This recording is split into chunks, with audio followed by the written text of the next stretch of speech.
आखिर किसने या किस चीज ने पूरे वेजी किंगडम में यह जादुई खाने की तबाही मचा दी? सड़कों पर चमकता हुआ जादुई सूप बहने लगा। विशाल नूडल्स घरों के चारों ओर लिपट गए। पैनकेक आसमान में उड़ने लगे। पूरा वेजी किंगडम डर और अफरा तफरी में डूब गया। आइए पता लगाते हैं। वेजी किंगडम के बीचों बीच प्याज जादूगर का रहस्यमयी जादुई टॉवर खड़ा था। उसी टॉवर के अंदर छिपी थी दुनिया की सबसे खतरनाक किताब, फॉरबिडन रेसिपी बुक। उसमें ऐसी जादुई रेसिपियां थीं जिन्हें कभी भी पकाया नहीं जाना चाहिए था। एक शाम प्याज जादूगर ने वो प्राचीन किताब अपने छोटे शिष्य गार्लिक अप्रेंटिस को दिखाई। उन्होंने कहा, इन रेसिपियों में बहुत शक्तिशाली खाना बनाने वाला जादू है। इन्हें कभी भी बिना मेरी अनुमति के मत खोलना। गार्लिक अप्रेंटिस ने सिर हिलाकर हामी भर दी। प्याज जादूगर ने उस चमकती हुई किताब को सावधानी से एक शानदार सुनहरी जादुई अलमारी में रख दिया।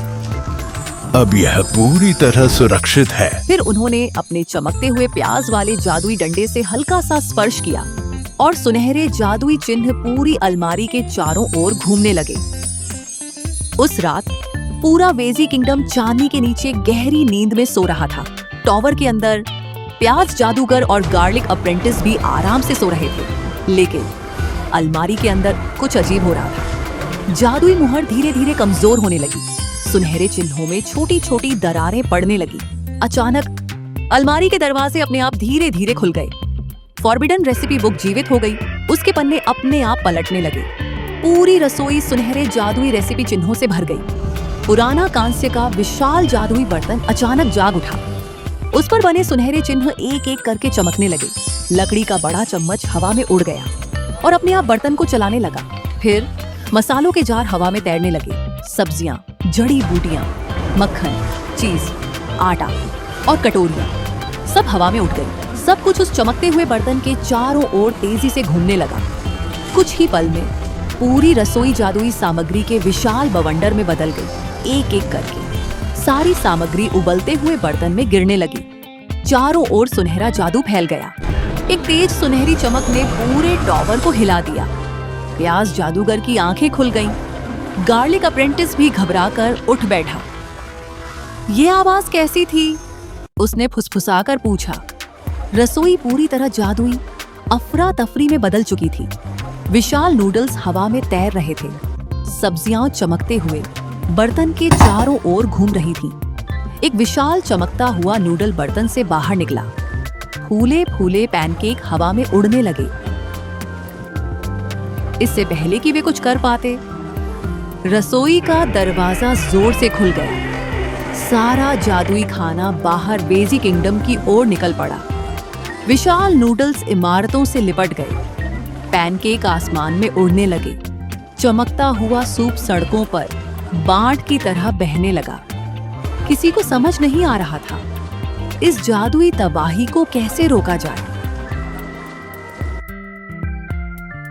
तभी सब कुछ अचानक रुक गया। प्याज जादूगर ने अपना चमकता हुआ जादुई डंडा उठाया। उसमें से सुनहरी प्याज वाली जादुई किरण निकली। फॉरबिडन रेसिपी बुक ने भी अपनी शक्तिशाली खाना बनाने वाली जादुई शक्ति से जवाब दिया। हर तरफ जादुई चिंगारियां उड़ने लगी। आखिरकार फॉरबिडन रेसिपी बुक की शक्ति कम होने लगी। प्याज जादूगर फिर रसोई की ओर बढ़े। प्याज जादूगर ने अपना जादुई डंडा ऊंचा उठाया।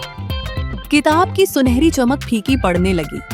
जैसे ही किताब नीचे उतरने लगी, उसके पन्नों के बीच से एक छोटी सी चमकती हुई इंद्रधनुषी जादुई काली मिर्च बाहर गिर पड़ी।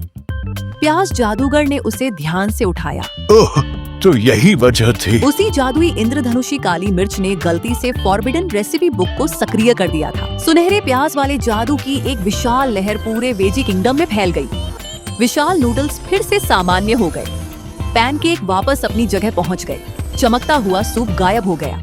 सड़कें फिर से साफ हो गईं। पूरा वेजी किंगडम पहले जैसा हो गया। गांव वाले खुशी से झूम उठे। प्याज जादूगर ने फॉरबिडन रेसिपी बुक को फिर से उसी सुनहरी जादुई अलमारी में सावधानी से रख दिया। इस बार उन्होंने पहले से भी ज्यादा शक्तिशाली जादुई मुहर लगा दी। सुनहरे प्याज वाले चिन्ह फिर से पूरी अलमारी के चारों ओर चमकने लगे। अब यह पूरी तरह सुरक्षित है। अब यह कभी बाहर नहीं आएगी। पूरा वेजी किंगडम एक भव्य जश्न मनाने के लिए इकट्ठा हुआ। लंबी लंबी मेजों पर स्वादिष्ट व्यंजन सजे हुए थे। सब लोग हंस रहे थे, नाच रहे थे और प्याज जादूगर अब गार्लिक अप्रेंटिस का धन्यवाद कर रहे थे।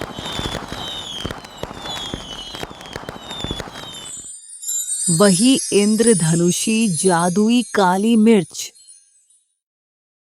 क्या जादुई खाने की यह तबाही फिर से लौटेगी?